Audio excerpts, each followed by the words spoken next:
ಓಂ ಶಾಂತಿ. ವಾಣಿ date 5/11/2025. ಪ್ರಾತಃ ಮುರಳಿ. ಓಂ ಶಾಂತಿ. ಬಾಪ್ ದಾದಾ ಮಧುಬನ. ಮಧುರ ಮಕ್ಕಳೇ, ಈ ಇಡೀ ಪ್ರಪಂಚ ರೋಗಿಗಳ ದೊಡ್ಡ ಆಸ್ಪತ್ರೆಯಾಗಿದೆ. ತಂದೆಯು ಇಡೀ ಪ್ರಪಂಚವನ್ನು ನಿರೋಗಿಯನ್ನಾಗಿ ಮಾಡಲು ಬಂದಿದ್ದಾರೆ. ಪ್ರಶ್ನೆ: ಯಾವ ಸ್ಮೃತಿ ಇದ್ದರೆ ಎಂದೂ ಗೊಂದಲ ಅಥವಾ ದುಃಖದ ಅಲೆ ಬರಲು ಸಾಧ್ಯವಿಲ್ಲ? ಉತ್ತರ: ಈಗ ನಾವು ಈ ಹಳೆಯ ಪ್ರಪಂಚ, ಹಳೆಯ ಶರೀರವನ್ನು ಬಿಟ್ಟು ಮನೆಗೆ ಹೋಗುತ್ತೇವೆ. ಮತ್ತೆ ಹೊಸ ಪ್ರಪಂಚದಲ್ಲಿ ಪುನರ್ಜನ್ಮವನ್ನು ತೆಗೆದುಕೊಳ್ಳುತ್ತೇವೆ. ನಾವು ಈಗ ರಾಜಧಾನಿಯಲ್ಲಿ ಹೋಗಲು ರಾಜಯೋಗವನ್ನು ಕಲಿಯುತ್ತಿದ್ದೇವೆ. ತಂದೆಯು ನಾವು ಮಕ್ಕಳಿಗಾಗಿ ಆತ್ಮಿಕ ರಾಜಸ್ಥಾನವನ್ನು ಸ್ಥಾಪನೆ ಮಾಡುತ್ತಿದ್ದಾರೆ. ಇದೇ ಸ್ಮೃತಿ ಇದ್ದಾಗ ದುಃಖದ ಅಲೆಗಳು ಬರಲು ಸಾಧ್ಯವಿಲ್ಲ. ಗೀತೆ: ನೀವೇ ಮಾತಾ ಪಿತಾ. ಓಂ ಶಾಂತಿ. ಕೆಲವು ಗೀತೆಗಳು ನೀವು ಮಕ್ಕಳಿಗಾಗಿ ಅಲ್ಲ, ಹೊಸಬರಿಗೆ ತಿಳಿಸಲು ಇದೆ. ಎಲ್ಲರೂ ಬುದ್ಧಿವಂತರೇ ಇದ್ದಾರೆ ಎಂದಲ್ಲ. ಇಲ್ಲ, ಬುದ್ಧಿಹೀನರನ್ನು ಬುದ್ಧಿವಂತರನ್ನಾಗಿ ಮಾಡಲಾಗುತ್ತದೆ. ಮಕ್ಕಳು ತಿಳಿಯುತ್ತೀರಿ, ನಾವು ಎಷ್ಟು ಬುದ್ಧಿಹೀನರಾಗಿದ್ದೆವು. ಈಗ ತಂದೆಯು ನಮ್ಮನ್ನು ಬುದ್ಧಿವಂತರನ್ನಾಗಿ ಮಾಡುತ್ತಾರೆ. ಹೇಗೆ ಶಾಲೆಯಲ್ಲಿ ಓದಿ ಮಕ್ಕಳು ಎಷ್ಟೊಂದು ಬುದ್ಧಿವಂತರಾಗಿ ಬಿಡುತ್ತಾರೆ. ಪ್ರತಿಯೊಬ್ಬರು ತಮ್ಮ ತಮ್ಮ ಬುದ್ಧಿವಂತಿಕೆಯಿಂದ ಬ್ಯಾರಿಸ್ಟರ್, ಇಂಜಿನಿಯರ್ ಇತ್ಯಾದಿ ಆಗುತ್ತಾರೆ. ಇದಂತೂ ಆತ್ಮನನ್ನು ಬುದ್ಧಿವಂತನನ್ನಾಗಿ ಮಾಡುವಂಥದ್ದಾಗಿದೆ. ಓದುವುದು ಸಹ ಶರೀರದ ಮೂಲಕ ಆತ್ಮ ಓದುತ್ತದೆ. ಆದರೆ ಹೊರಗಡೆ ಏನೇ ಶಿಕ್ಷಣ ಸಿಗುತ್ತದೆ ಅದು ಅಲ್ಪಕಾಲಕ್ಕಾಗಿ, ಶರೀರ ನಿರ್ವಹಣಾರ್ಥವಾಗಿ ಇದೆ. ಭಲೆ ಕೆಲವರು ಕನ್ವರ್ಟ್ ಮಾಡಿಕೊಳ್ಳುತ್ತಾರೆ, ಹಿಂದೂಗಳನ್ನು ಕ್ರಿಶ್ಚಿಯನ್ನರಾಗಿ ಮಾಡಿಕೊಳ್ಳುತ್ತಾರೆ. ಏತಕ್ಕಾಗಿ? ಸ್ವಲ್ಪ ಸುಖ ಪಡೆಯುವುದಕ್ಕಾಗಿ, ಹಣ, ನೌಕರಿ ಸಹಜವಾಗಿ ಸಿಗುವುದಕ್ಕಾಗಿ, ಜೀವನಾಧಾರಕ್ಕಾಗಿ ಕ್ರಿಶ್ಚಿಯನ್ನರು ಆಗುತ್ತಾರೆ. ಈಗ ನೀವು ಮಕ್ಕಳು ತಿಳಿದುಕೊಂಡಿದ್ದೀರಿ, ಮೊಟ್ಟ ಮೊದಲು ನಾವು ಆತ್ಮ ಅಭಿಮಾನಿಗಳು ಆಗಬೇಕಾಗಿದೆ. ಇದೇ ಮುಖ್ಯ ಮಾತಾಗಿದೆ. ಏಕೆಂದರೆ ಇದು ರೋಗಿ ಪ್ರಪಂಚವಾಗಿದೆ. ರೋಗಿ ಆಗದೆ ಇರುವಂತಹ ಮನುಷ್ಯರೇ ಇಲ್ಲ. ಏನಾದರೊಂದು ಇದ್ದೇ ಇರುತ್ತದೆ. ಈ ಇಡೀ ಪ್ರಪಂಚವೇ ದೊಡ್ಡ ಆಸ್ಪತ್ರೆಯಾಗಿದೆ. ಇದರಲ್ಲಿ ಎಲ್ಲ ಮನುಷ್ಯರು ಪತೀತರು ರೋಗಿಗಳಾಗಿದ್ದಾರೆ. ಆಯುಷ್ಯು ಕಡಿಮೆಯಾಗಿದೆ. ಆದ್ದರಿಂದ ಆಕಸ್ಮಿಕವಾಗಿ ಮೃತ್ಯು ಹೊಂದುತ್ತಾರೆ. ಅಂದರೆ ಕಾಲದ ಮುಷ್ಟಿಯಲ್ಲಿ ಬಂದು ಬಿಡುತ್ತಾರೆ. ಇದು ಕೇವಲ ನೀವು ಮಕ್ಕಳಿಗೆ ತಿಳಿದಿದೆ. ನೀವು ಮಕ್ಕಳು ಕೇವಲ ಭಾರತವನ್ನಷ್ಟೇ ಅಲ್ಲ, ಗುಪ್ತ ರೂಪದಿಂದ ಇಡೀ ವಿಶ್ವದ ಸೇವೆ ಮಾಡುತ್ತೀರಿ. ಮೂಲ ಮಾತೇನೆಂದರೆ, ಮನುಷ್ಯರು ತಂದೆಯನ್ನು ಅರಿತುಕೊಂಡಿಲ್ಲ. ಮನುಷ್ಯರಾಗಿಯೂ ಪಾರಲೌಕಿಕ ತಂದೆಯನ್ನೇ ತಿಳಿದುಕೊಂಡಿಲ್ಲ. ಅವರೊಂದಿಗೆ ಪ್ರೀತಿಯನ್ನು ನೀಡುವುದಿಲ್ಲ. ಈಗ ತಂದೆಯು ತಿಳಿಸುತ್ತಾರೆ, ಮಕ್ಕಳೇ, ನನ್ನೊಂದಿಗೆ ಪ್ರೀತಿಯನ್ನು ಇಟ್ಟುಕೊಳ್ಳಿರಿ. ನನ್ನೊಂದಿಗೆ ಪ್ರೀತಿಯನ್ನು ಇಟ್ಟುಕೊಳ್ಳುತ್ತಾ ನನ್ನ ಜೊತೆಯಲ್ಲಿಯೇ ಮರಳಿ ಮನೆಗೆ ನಡೆಯಬೇಕಾಗಿದೆ. ಆದರೆ ಮನೆಗೆ ಹೋಗುವವರಿಗೆ ಈ ಚೀಚಿ ಪ್ರಪಂಚದಲ್ಲಿ ಇರಬೇಕಾಗುತ್ತದೆ. ಮೊಟ್ಟ ಮೊದಲು ದೇಹಾಭಿಮಾನಿಗಳಿಂದ ಆತ್ಮಾಭಿಮಾನಿ ಆಗಿರಿ. ಆಗ ನೀವು ಧಾರಣೆ ಮಾಡಿಕೊಳ್ಳುವಿರಿ ಹಾಗೂ ತಂದೆಯನ್ನು ನೆನಪು ಮಾಡಬಲ್ಲಿರಿ. ಒಂದು ವೇಳೆ ಆತ್ಮಾಭಿಮಾನಿ ಆಗದಿದ್ದರೆ ಏನು ಪ್ರಯೋಜನಕ್ಕಿಲ್ಲ. ಎಲ್ಲರೂ ದೇಹಾಭಿಮಾನಿ ಆಗಿದ್ದಾರೆ. ನೀವಂತೂ ತಿಳಿದುಕೊಂಡಿದ್ದೀರಿ, ನಾವು ಆತ್ಮಾಭಿಮಾನಿ ಆಗಿಲ್ಲ. ತಂದೆಯನ್ನು ನೆನಪು ಮಾಡಿಲ್ಲವೆಂದರೆ ನಾವು ಸಹ ಮೊದಲು ಯಾರಾಗಿದ್ದೆವು ಅವರೇ. ವ್ಯತ್ಯಾಸವೇನೂ ಇಲ್ಲ. ಮೂಲ ಮಾತು ಆತ್ಮಾಭಿಮಾನಿ ಆಗಬೇಕಾಗಿದೆ. ರಚನೆಯನ್ನು ಅರಿತುಕೊಳ್ಳುವುದೇ ಮೂಲ ಮಾತಲ್ಲ, ರಚನೆಯ ಜ್ಞಾನವೆಂದು ಗಾಯನವಿದೆ. ಮೊದಲು ರಚನೆ, ನಂತರ ರಚಯಿತನ ಜ್ಞಾನವೆಂದು ಹೇಳುವುದಿಲ್ಲ. ಮೊದಲು ರಚಯಿತ, ಏಕೆಂದರೆ ಅವರೇ ತಂದೆಯಾಗಿದ್ದಾರೆ. ಓ ಗಾಡ್ ಫಾದರ್ ಎಂದು ಹೇಳುತ್ತಾರೆ. ಆ ತಂದೆ ಬಂದು ಮಕ್ಕಳನ್ನು ತಮ್ಮ ಸಮಾನರನ್ನಾಗಿ ಮಾಡುತ್ತಾರೆ. ತಂದೆಯಂತೂ ಸದಾ ಆತ್ಮ ಅಭಿಮಾನಿಯಾಗಿದ್ದಾರೆ. ಆದ್ದರಿಂದ ಅವರು ಶ್ರೇಷ್ಠರಾಗಿದ್ದಾರೆ. ತಂದೆಯು ಹೇಳುತ್ತಾರೆ, ನಾನಂತೂ ಆತ್ಮ ಅಭಿಮಾನಿ ಆಗಿದ್ದೇನೆ. ಯಾರಲ್ಲಿ ಪ್ರವೇಶ ಮಾಡಿದ್ದೇನೆಯೋ ಅವರನ್ನು ಆತ್ಮಾಭಿಮಾನಿಯನ್ನಾಗಿ ಮಾಡುತ್ತೇನೆ. ಬ್ರಹ್ಮರವರನ್ನು ಕನ್ವರ್ಟ್ ಮಾಡಲು ಇವರಲ್ಲಿ ಪ್ರವೇಶ ಮಾಡಿದ್ದೇನೆ. ಏಕೆಂದರೆ ಇವರು ಸಹ ಮೊದಲು ದೇಹಾಭಿಮಾನಿಯಾಗಿದ್ದರು. ಆದ್ದರಿಂದ ಇವರಿಗೂ ಇದೇ ಮಾತನ್ನು ತಿಳಿಸುತ್ತೇನೆ. ತನ್ನನ್ನು ಆತ್ಮನೆಂದು ತಿಳಿದು ನನ್ನನ್ನು ಯಥಾರ್ಥ ರೀತಿಯಿಂದ ನೆನಪು ಮಾಡಿ ಆತ್ಮವೇ ಬೇರೆ ಜೀವವೇ ಬೇರೆ ಎಂದು ತಿಳಿದುಕೊಳ್ಳುವ ಮನುಷ್ಯರು ಅನೇಕರಿದ್ದಾರೆ. ಆದರೆ ಯಥಾರ್ಥ ಜ್ಞಾನವಿಲ್ಲ. ಆತ್ಮವು ದೇಹದಿಂದ ಹೊರಟು ಹೋಗುತ್ತದೆ ಅಂದ ಮೇಲೆ ಎರಡು ವಸ್ತುಗಳಾಯ್ತಲ್ಲವೇ. ತಂದೆ ತಿಳಿಸುವುದೇನೆಂದರೆ, ಮಕ್ಕಳೇ, ನೀವು ಆತ್ಮರಾಗಿದ್ದೀರಿ. ಆತ್ಮವೇ ಪುನರ್ಜನ್ಮ ತೆಗೆದುಕೊಳ್ಳುತ್ತದೆ. ಆತ್ಮವೇ ಶರೀರವನ್ನು ತೆಗೆದುಕೊಂಡು ಪಾತ್ರ ಮಾಡುತ್ತದೆ. ತಂದೆಯು ಪದೇ ಪದೇ ತಿಳಿಸುತ್ತಾರೆ, ತಮ್ಮನ್ನು ಆತ್ಮನೆಂದು ತಿಳಿದುಕೊಳ್ಳಿರಿ ಎಂದು. ಇದರಲ್ಲಿಯೇ ಪರಿಶ್ರಮವಿದೆ. ಹೇಗೆ ವಿದ್ಯಾರ್ಥಿಗಳು ಓದುವುದಕ್ಕಾಗಿ ಏಕಾಂತದಲ್ಲಿ ಉದ್ಯಾನವನದಲ್ಲಿ ಹೋಗಿ ಓದುತ್ತಾರೆ, ಪಾದ್ರಿಗಳು ಸಹ ಸುತ್ತಾಡಲು ಹೋಗುತ್ತಾರೆಂದರೆ ಆ ಸಮಯದಲ್ಲಿ ಬಹಳ ಶಾಂತಿಯಲ್ಲಿರುತ್ತಾರೆ. ಅವರೇನೂ ಆತ್ಮಾಭಿಮಾನಿ ಆಗಿರೋದಿಲ್ಲ, ಕೇವಲ ಕ್ರೈಸ್ತನನ್ನು ನೆನಪಿನಲ್ಲಿ ಇರುತ್ತಾರೆ. ಮನೆಯಲ್ಲಿದ್ದೇ ನೆನಪು ಮಾಡಬಹುದು, ಆದರೆ ವಿಶೇಷವಾಗಿ ಕ್ರೈಸ್ತನನ್ನು ನೆನಪು ಮಾಡಲು ಏಕಾಂತದಲ್ಲಿ ಹೋಗುತ್ತಾರೆ. ಮತ್ಯಾವ ಕಡೆ ನೋಡುವುದೇ ಇಲ್ಲ. ಕ್ರಿಶ್ಚಿಯನ್ನರಲ್ಲಿ ಒಳ್ಳೊಳ್ಳೆಯ ವ್ಯಕ್ತಿಗಳು, ನಾವು ಕ್ರೈಸ್ತನನ್ನು ನೆನಪು ಮಾಡುತ್ತೇವೆ, ಅವರ ಬಳಿ ಹೊರಟು ಹೋಗುತ್ತೇವೆ. ನಮ್ಮ ಕ್ರೈಸ್ತ ಹೆವೆನ್ಲಿ ಇದ್ದಾರೆ, ನಾವು ಅಲ್ಲಿಗೆ ಹೊರಟು ಹೋಗುತ್ತೇವೆ ಎಂದು ಹೇಳುತ್ತಾರೆ. ನಮ್ಮ ಬಳಿ ಕ್ರೈಸ್ತ ಹೆವೆನ್ಲಿ ಗಾಡ್ ಫಾದರ್ನ ಬಳಿ ಹೋದರೂ ನಾವು ನೆನಪು ಮಾಡುತ್ತಾ ಅವರ ಬಳಿ ಹೋಗುತ್ತೇವೆಂದು ತಿಳಿಯುತ್ತಾರೆ. ಎಲ್ಲ ಕ್ರಿಶ್ಚಿಯನ್ನರು ಅವರೊಬ್ಬರ ಮಕ್ಕಳಾದರೂ ಅವರಲ್ಲಿಯೂ ಸ್ವಲ್ಪ ಒಳ್ಳೆಯ ಜ್ಞಾನವಿದೆ. ಆದರೆ ತಿಳಿದುಕೊಂಡಿರುವ ಜ್ಞಾನವು ಸ್ವಲ್ಪ ತಪ್ಪಾಗಿದೆ ಎಂದು ನೀವು ಹೇಳುತ್ತೀರಿ, ಏಕೆಂದರೆ ಕ್ರೈಸ್ತನ ಆತ್ಮವು ಮೇಲೆ ಹೋಗಿಯೇ ಇಲ್ಲ. ಕ್ರೈಸ್ತ ಎಂಬ ಹೆಸರಂತೂ ಶರೀರದಾಗಿದೆ. ಶರೀರವನ್ನು ಶಿಲುಬೆಗೆ ಏರಿಸಲಾಯಿತು, ಆತ್ಮವನ್ನು ಏನು ಮಾಡಲು ಸಾಧ್ಯವಿಲ್ಲ. ಅಂದ ಮೇಲೆ ಕ್ರೈಸ್ತನ ಆತ್ಮವು ಗಾಡ್ ಫಾದರ್ನ ಬಳಿ ಹೋಯಿತು ಎಂದು ಹೇಳುವುದು ಸಹ ತಪ್ಪಾಗುತ್ತದೆ. ಯಾರೇ ಇರಬಹುದು, ಮರಳಿ ಹೋಗೋದಕ್ಕೆ ಹೇಗೆ ಸಾಧ್ಯ? ಪ್ರತಿಯೊಬ್ಬರೂ ಸ್ಥಾಪನೆ ಮಾಡಿದ ಮೇಲೆ ಪಾಲನೆಯನ್ನು ಅವಶ್ಯವಾಗಿ ಮಾಡಬೇಕಾಗುತ್ತದೆ. ಮನೆಯನ್ನು ಸ್ವಚ್ಛ ಮಾಡಲಾಗುತ್ತದೆ, ಇದು ಪಾಲನೆಯಾಗಿದೆ ಅಲ್ಲವೇ? ಈಗ ನೀವು ಬೇಹದ್ದಿನ ತಂದೆಯನ್ನು ನೆನಪು ಮಾಡಿರಿ. ಈ ಜ್ಞಾನವನ್ನು ತಂದೆ ವಿನಃ ಯಾರು ಕೊಡಲು ಸಾಧ್ಯವಿಲ್ಲ. ತಮ್ಮದೇ ಕಲ್ಯಾಣ ಮಾಡಬೇಕಾಗಿದೆ, ರೋಗಿಯಿಂದ ನಿರೋಗಿ ಆಗಬೇಕಾಗಿದೆ. ಇದು ರೋಗಿಗಳ ದೊಡ್ಡ ಆಸ್ಪತ್ರೆಯಾಗಿದೆ. ಇಡೀ ವಿಶ್ವವೇ ರೋಗಿಗಳ ಆಸ್ಪತ್ರೆಯಾಗಿದೆ. ರೋಗಿಗಳು ಅವಶ್ಯವಾಗಿ ಬೇಗ ಸಾಯುತ್ತಾರೆ. ತಂದೆಯು ಬಂದು ಇಡೀ ವಿಶ್ವವನ್ನು ನಿರೋಗಿಯನ್ನಾಗಿ ಮಾಡುತ್ತಾರೆ. ಇಲ್ಲಿಯೇ ನಿರೋಗಿಗಳಾಗುತ್ತೀರಿ ಎಂದಲ್ಲ, ಹೊಸ ಪ್ರಪಂಚದಲ್ಲಿಯೇ ನಿರೋಗಿಗಳಾಗುತ್ತಾರೆ. ಹಳೆಯ ಪ್ರಪಂಚದಲ್ಲಿ ನಿರೋಗಿಗಳಿರಲು ಸಾಧ್ಯವಿಲ್ಲ. ಈ ಲಕ್ಷ್ಮೀನಾರಾಯಣರು ನಿರೋಗಿ, ಸದಾ ಆರೋಗ್ಯವಂತರಾಗಿದ್ದಾರೆ. ಅಲ್ಲಿ ದೀರ್ಘಾಯುಸ್ಸು ಇರುತ್ತದೆ. ರೋಗಿಗಳು ವಿಕಾರಿಯಾಗಿರುತ್ತಾರೆ, ನಿರ್ವಿಕಾರಿಗಳು ರೋಗಿಯಾಗಿರೋದಿಲ್ಲ. ಅವರು ಸಂಪೂರ್ಣ ನಿರ್ವಿಕಾರಿಯಾಗಿರುತ್ತಾರೆ. ಸ್ವಯಂ ತಂದೆ ಹೇಳುತ್ತಾರೆ, ಈ ಸಮಯದಲ್ಲಿ ಇಡೀ ವಿಶ್ವ, ಅದರಲ್ಲಿಯೂ ವಿಶೇಷವಾಗಿ ಭಾರತವು ರೋಗಿಯಾಗಿದೆ. ನೀವು ಮಕ್ಕಳು ಮೊಟ್ಟ ಮೊದಲಿಗೆ ನಿರೋಗಿ ಪ್ರಪಂಚದಲ್ಲಿ ಬರುತ್ತೀರಿ. ನೆನಪಿನ ಯಾತ್ರೆಯಿಂದಲೇ ನಿರೋಗಿಯಾಗುತ್ತೀರಿ. ನೆನಪಿನಿಂದ ತಮ್ಮ ಮಧುರ ಮನೆಗೆ ಹೋಗುತ್ತೀರಿ. ಇದು ಸಹ ಒಂದು ಯಾತ್ರೆಯಾಗಿದೆ. ಆತ್ಮವು ಪರಮಾತ್ಮ ತಂದೆ ಬಳಿ ಹೋಗುವ ಯಾತ್ರೆಯಾಗಿದೆ.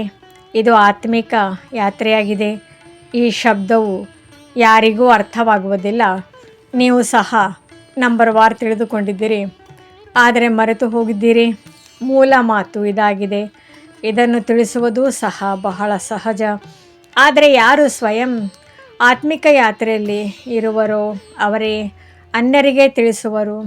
ತಾನು ಮಾಡದೆ ಅನ್ಯರಿಗೆ ತಿಳಿಸಿದರೆ ಬಾಣ ನಾಟುವುದಿಲ್ಲ. ಇದಕ್ಕೆ ಸತ್ಯತೆಯ ಹೊಳಪು ಹರಿತ ಇರಬೇಕಾಗಿದೆ. ನಾವು ತಂದೆಯನ್ನು ಇಷ್ಟು ನೆನಪು ಮಾಡಬೇಕಾಗಿದೆ.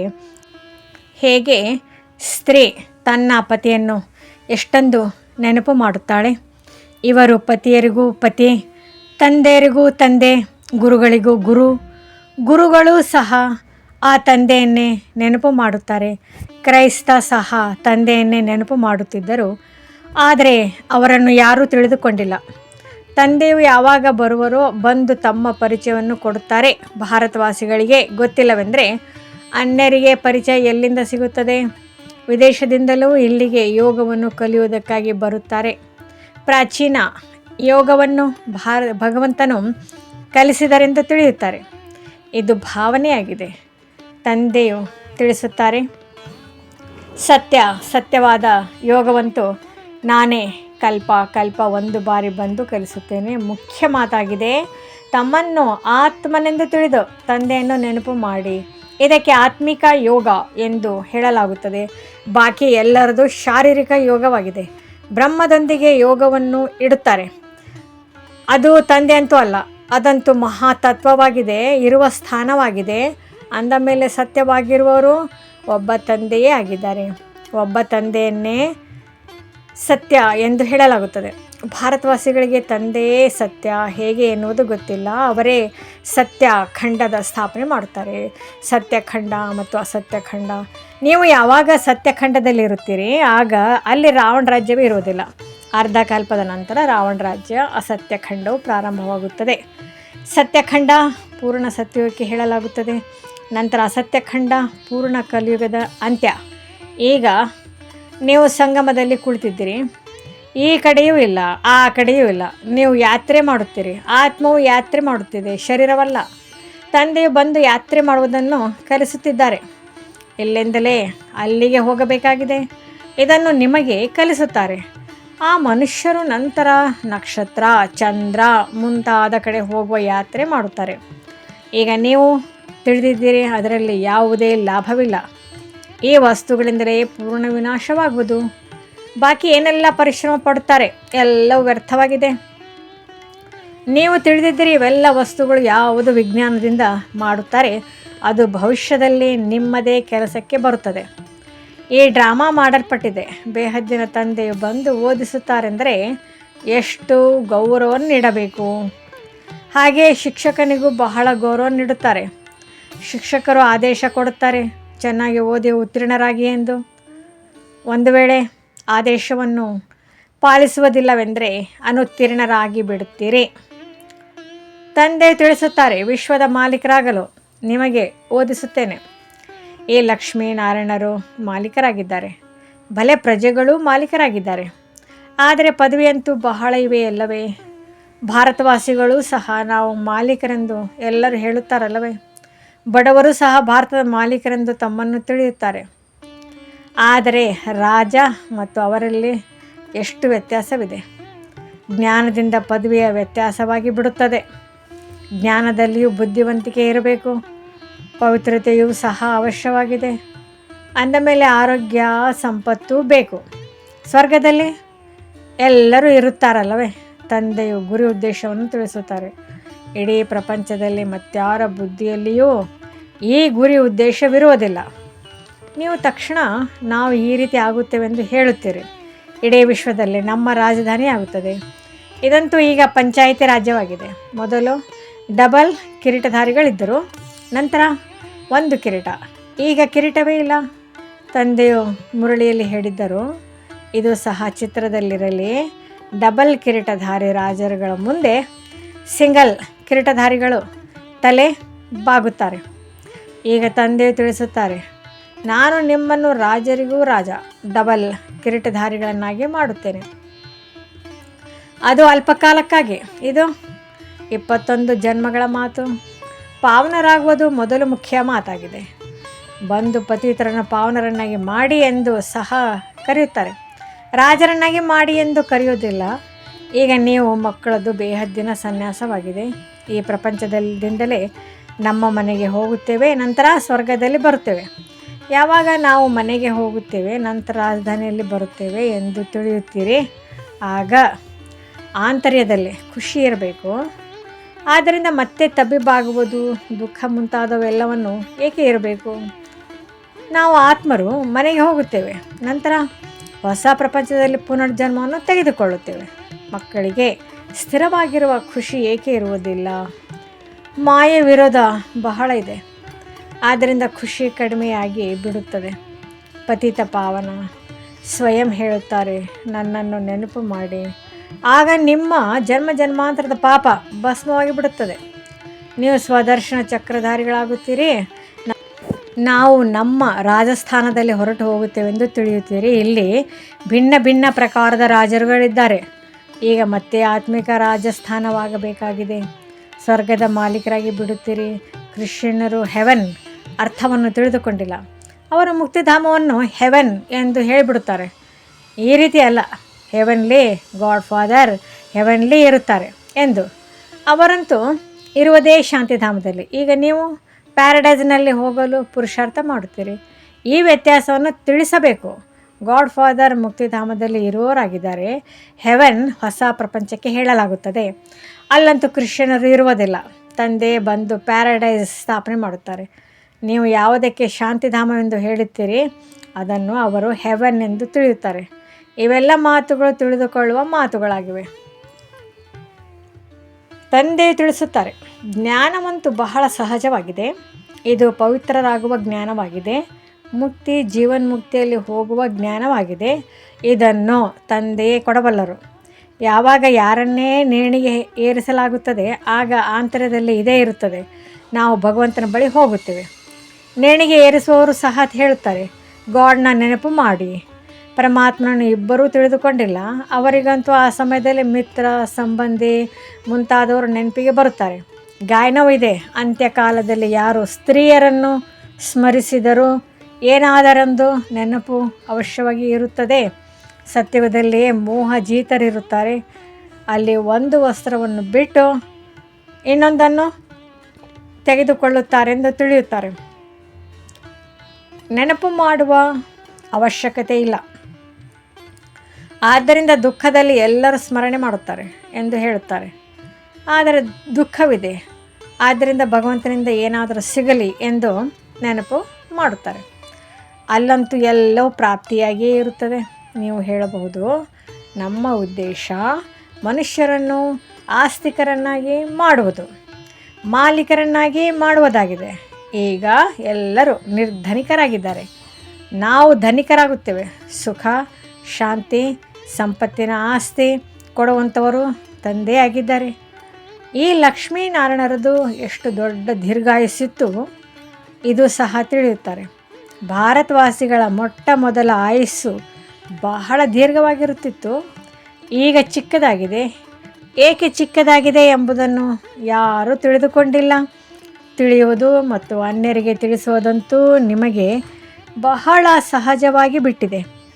ಅದು ಸಹ ನಂಬರ್ವಾರ್ ತಿಳಿಸುವುದಂತೂ ಪ್ರತಿಯೊಬ್ಬರದು ತನ್ನದೇ ಆಗಿರುತ್ತದೆ.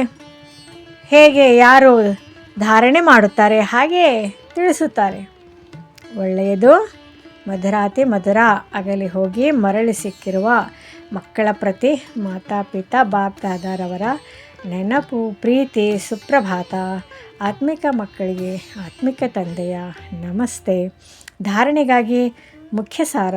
ಮೊದಲನೇದು, ಹೇಗೆ ತಂದೆಯು ಸದಾ ಆತ್ಮ ಅಭಿಮಾನಿಯಾಗಿರುತ್ತಾರೆ ಹಾಗೆಯೇ ಆತ್ಮ ಅಭಿಮಾನಿಯಾಗಿರುವ ಸಂಪೂರ್ಣ ಪುರುಷಾರ್ಥ ಮಾಡಬೇಕಾಗಿದೆ. ಒಬ್ಬ ತಂದೆಯನ್ನು ಹೃದಯದಿಂದ ಪ್ರೀತಿ ಮಾಡುತ್ತಾ ಮಾಡುತ್ತಾ ತಂದೆಯ ಜೊತೆ ಮನೆಗೆ ನಡೆಯಬೇಕು. ಎರಡನೇದು, ಬೇಹದ್ದಿನ ತಂದೆಗೆ ಸಂಪೂರ್ಣ ಗೌರವವನ್ನು ನೀಡಬೇಕಾಗಿದೆ.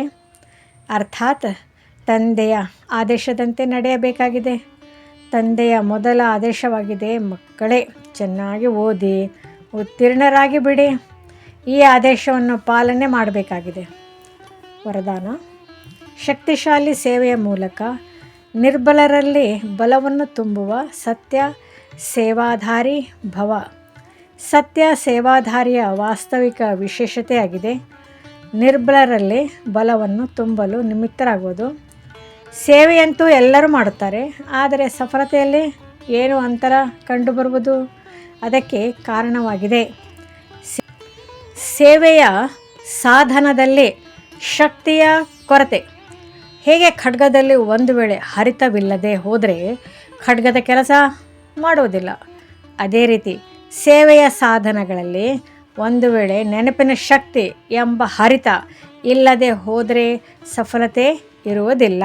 ಅದಕ್ಕಾಗಿ ಶಕ್ತಿಶಾಲಿ ಸೇವಾಧಾರಿಗಳಾಗಿ ನಿರ್ಭರರಲ್ಲಿ ಬಲ ತುಂಬಿ ಗುಣಮಟ್ಟದ ಆತ್ಮಗಳನ್ನು ತೆಗೆಯಿರಿ. ಆಗ ಹೇಳಲಾಗುವುದು ಸತ್ಯ ಸೇವಾಧಾರಿ. ಸ್ಲೋಗನ್, ಪ್ರತಿಯೊಂದು ಪರಿಸ್ಥಿತಿಯನ್ನು ಹಾರುವ ಕಲೆಯ ಸಾಧನವೆಂದು ತಿಳಿದು ಸದಾ ಹಾರುತ್ತಿರಿ.